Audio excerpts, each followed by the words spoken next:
Something I'm going to try tonight, and I got this idea off of Camper Christina, is I'm going to try and bake some cookies underneath my stove. It's peanut butter cookies. No idea how long it will take. I know at home in an oven it's about 10 or 12 minutes. It'll be longer on the underneath the stove here, but something I want to try. So let's give this a try. Okay, we've got 3 cookies there, and we'll just put them underneath the stove here, and we'll go from there. Okay,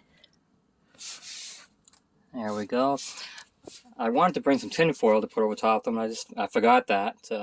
We'll see how this goes.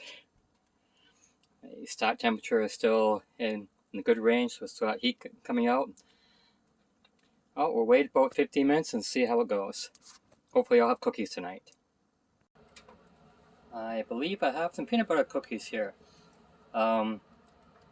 It took longer than I thought. They're actually underneath the stove for about an hour 15. My stock temperature on my stove, just to give you an idea, was always between about 300 and 400 degrees, so that's about where I kept it at. With patience, I'll have some. I'll let them cool off for a bit, and then I'll enjoy. Just letting them cool off a bit. I'll go for a little evening walk in the dark. It's 7:10. I think this is a success. It took some patience to make, but I think it'll be great. I'm going to enjoy them. If you were here too, I could share them with you.